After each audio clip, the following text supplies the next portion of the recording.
The show, ये देखते हैं, फिर उसके बाद थोड़ी प्यार मोहब्बत की बात हम लोग और कर सकते हैं।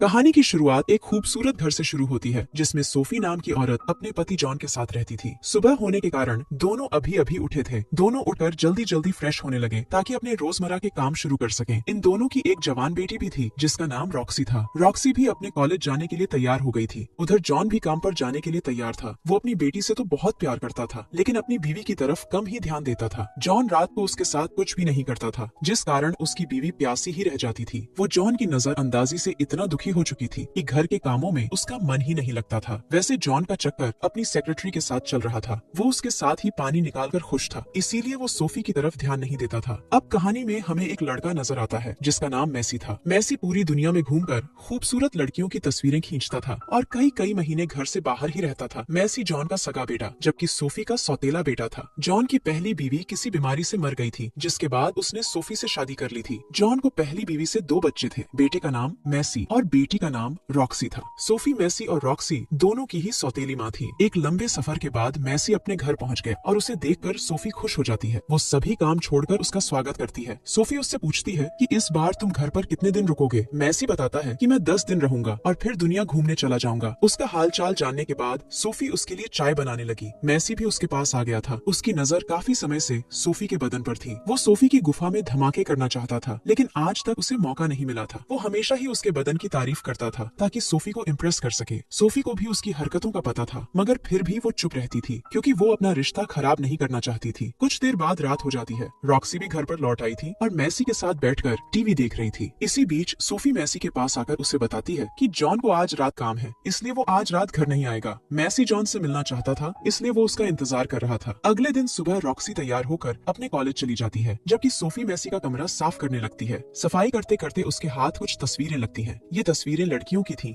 जिनमें वो बिना कपड़ों के नजर आ रही थी। इसी बीच मैसी भी नहाकर अपने कमरे में आता है। सोफी उससे पूछती है कि तुम ऐसी तस्वीरें क्यों लेते हो। इस पर मैसी कोई जवाब नहीं देता बल्कि सोफी की तरफ ऐसे देखने लगता है कि जैसे वो उसे अभी खा जाएगा। थोड़ी देर बाद दोनों घर के बगीचे में थे। सोफी मैसी को घर का बगीचा दिखा रही थी क्योंकि उसे बागबानी का काफी शौक था और उसने बगीचे में काफी काम भी किया था। वो मैसी को फलों के बारे में बता ही रही थी कि तभी मौका देखकर मैसी उसे पकड़ लेता है। देखते ही देखते प्यासी सोफी इतनी गर्म हो गई कि वो भी उसका साथ देने लगती है और मैसी उसकी गुफा में धमाके करने लगता है। उधर रॉक्सी भी आज कॉलेज से जल्दी लौट आई थी जबकि दूसरी तरफ दोनों पानी निकालकर कपड़े पहनने लगे थे और रॉक्सी दोनों को दूर से देख लेती है। दोनों जैसे ही घर में आते हैं रॉक्सी मैसी को बुरा भला कहने लगती है। वो अपने भाई पर बेहद गुस्सा थी क्योंकि उसने अपने भाई को कपड़े पहनते हुए देख लिया था। उसका गुस्सा शांत करने के लिए मैसी उससे झूठ बोलता है कि हम दोनों तो सन बात ले रहे थे। पहले पहले तो रॉक्सी उसकी बात पर यकीन नहीं करती मगर फिर मैसी के बार बार समझाने पर वो मान जाती है। कुछ देर बाद मैसी और सोफी अपनी गाड़ी में आते हैं और गाड़ी में ही पानी निकालने लग जाते हैं। रात होते होते जॉन भी अपने घर में आ गया था। मैसी भी सोफी के साथ लौट आया था और वो अपने बाप से मिलता है। दोनों जॉन को बताते हैं कि हम बाजार में घूमने गए थे। जॉन मैसी का हालचाल पूछने लगता है और रॉक्सी बाथरूम में चली जाती है। उसके जाते ही जॉन मैसी को समझाने लगता है कि तुम्हें कोई अच्छा सा काम करना चाहिए मगर मैसी को तस्वीरें खींचना ही अच्छा लगता था इसलिए वो जॉन की बातों पर ध्यान नहीं देता। कुछ देर बाद पूरा परिवार खाना खाने लगा था। इसी बीच मैसी मौका देखकर सोफी की गुफा से छेड़छाड़ करने लगा। दोनों के सामने जॉन बैठा था और सोफी मैसी को रोकने के लिए उठ जाती है। सोफी जॉन से डरती थी। वो नहीं चाहती थी कि जॉन को उन पर शक हो। देर रात को जॉन को तो नींद आ गई थी लेकिन प्यासी सोफी की गुफा में हलचल होने लगी थी। वो लाइट बंद कर सोने की कोशिश तो करती है मगर गुफा की खुजली उसे सोने नहीं देती। वो जॉन को जगाने की कोशिश भी करती है ताकि वो उसकी प्यास बुझा सके मगर वो तो घोड़े बेचकर सो रहा था जबकि सोफी को गुफा की खुजली परेशान कर रही थी। सोफी को जब लगा कि जॉन उठने वाला नहीं है तो वो धीरे धीरे बिस्तर से उठती है और सीधा अपने सौतेले बेटे के पास पहुंच जाती है। वो मैसी को नींद से जगाकर कहती है कि मैं तुम्हारी रात रंगीन करने आई हूँ। मैसी तो पहले से ही उसका दीवाना था इसलिए बिना समय गवाए वो उसकी गुफा में धमाके करने लग जाता है। अगली सुबह जब सोफी की नींद खुलती है तो वो जल्दी जल्दी कपड़े पहनकर भागती है। वो जैसे ही मैसी के कमरे से बाहर आती है तो उसका सामना रॉक्सी से होता है। सोफी को मैसी के कमरे से बाहर निकलते देख रॉक्सी सब समझ गई थी। हालांकि वो बेहद गुस्से में थी लेकिन फिर भी वो चुपचाप अपने कमरे में चली जाती है। उसके जाते ही सोफी अपने कमरे में आकर अपने बिस्तर पर लेट जाती है। सोफी की किस्मत अच्छी थी कि जॉन अभी भी नींद में था मगर फिर भी तभी सोफी को रॉक्सी की चिंता हो रही थी। वो यही सोच सोच कर परेशान हो रही थी कि कहीं रॉक्सी अपने बाप को सब कुछ बता ना दे। इसी बीच जॉन भी नींद से जाग जाता है और जागते ही तैयार होने लगता है। कुछ देर बाद जॉन और रॉक्सी घर से चले जाते हैं। उनके जाते ही मैसी सोफी का पानी निकालने लग जाता है। मैसी को अब सोफी ही दुनिया की सबसे हसीन औरत लगने लगी थी, इसलिए अब वो उसी की तस्वीरें खींचने लगा था। दूसरी तरफ साला जॉन भी कम नहीं था। वो साला अपने काम पर नहीं बल्कि अपनी सेक्रेटरी के घर पर था। उधर रॉक्सी घर आकर मैसी और सोफी को समझा रही थी कि तुम दोनों गलत कर रहे हो। सोफी सफाई देने की कोशिश करती है मगर रॉक्सी उसकी कोई भी बात सुनने को तैयार नहीं थी। कुछ देर बाद मैसी और सोफी एक कैफे में आ गए थे ताकि वो रॉक्सी को मनाने की कोई योजना बना सके। सोफी उसे बताती है कि मैं तुमसे प्यार नहीं करती बल्कि मैं तुमसे सिर्फ अपना मतलब निकालती हूँ। सोफी की बात सुनकर मैसी को उस पर इतना गुस्सा आता है कि उसका मन करने लगा कि वो सोफी को मार डाले। सोफी उससे कहती है कि मेरे पहले पति की मौत के बाद जॉन ने ही मेरी मदद की और मुझे अपने घर में रखा। उसकी बातें सुनकर मैसी समझ गया कि सोफी के लिए सबसे पहले उसका परिवार आता है और अपने परिवार के लिए वो कुछ भी कर सकती है। थोड़ी देर बाद जब वो दोनों घर आते हैं तो रॉक्सी फिर से दोनों का मजाक उड़ाने लगती है। वो दोनों से पूछती है कि अब तुम दोनों कहाँ पानी निकाल कर आए हो। सोफी एक बार फिर उसे सफाई देने की कोशिश करती है लेकिन वो अब भी उसकी कोई बात सुनने को तैयार नहीं थी। रात को सोफी रॉक्सी से माफी मांगती है। वो उसे सब कुछ बताती है कि जॉन मेरी प्यास नहीं बुझाता था, इसलिए मुझसे गलती हो गई। सोफी के बार बार समझाने पर रॉक्सी उसे माफ कर देती है। उधर साला जॉन अभी भी अपनी सेक्रेटरी के पास था। जल्दी ही उसे एक मैसेज आता है कि उसका बेटा वापस जा रहा है। मैसी ने घर से जाने का फैसला कर लिया था और वो अपने परिवार के साथ हंसी मजाक कर रहा था। इसी बीच जॉन भी घर आ जाता है। पूरे परिवार को साथ देखकर वो बेहद खुश होता है। जल्दी ही मैसी के जाने का समय हो गया। वो पहले रॉक्सी से मिलता है और उसके जाने के बाद सोफी से मिलने लगता है। मैसी अभी भी सोफी को बेहद चाहता था। जाते जाते वो उसे किस कर लेता है और बदकिस्मती से जॉन उन्हें देख लेता है। जॉन हैरान होकर मैसी से पूछता है कि तुमने सोफी को किस क्यों किया। इस पर मैसी कहता है क्योंकि तुम कुछ नहीं करते। इतना कहकर मैसी तो चला जाता है जबकि जॉन हैरान होकर रह जाता है। कुछ दिनों बाद सोफी कहीं जाने वाली थी और इसी बीच उसके माता पिता उसके पास आते हैं। सोफी ने ही उन्हें अपने पास बुलाया था ताकि उसके जाने के बाद वो रॉक्सी का ध्यान रख सके। जल्दी ही सोफी मैसी के पास पहुंच गई। जॉन को जब पता चला था कि मैसी सोफी को वो खुशियां दे रहा है जिनकी वो हकदार है तो वो खुद ही उनसे दूर हो गया था क्योंकि वो सोफी को खुश नहीं रख पा रहा था। रॉक्सी को ये नहीं पता था कि सोफी और मैसी का चक्कर अभी भी चल रहा है। मैसी और सोफी आज भी छुपकर मिल रहे थे और एक दूसरे की प्यास बुझा रहे थे। पता नहीं इनका ये रिश्ता कब तक चलेगा और क्या क्या रंग दिखाएगा। इसी के साथ इस कहानी का यही अंत हो जाता है। हमारी वीडियो देखने के लिए बहुत बहुत धन्यवाद। अगर आप ऐसी ही वीडियोस के दीवाने हैं तो प्लीज मेरे चैनल को जरूर सब्सक्राइब करें। हमारी वीडियो देखने के लिए बहुत बहुत धन्यवाद। अगर आप ऐसी ही वीडियोस के दीवाने हैं तो प्लीज मेरे चैनल को जरूर सब्सक्राइब करें। मिलते हैं अगली वीडियो में, तब तक के लिए नमस्कार।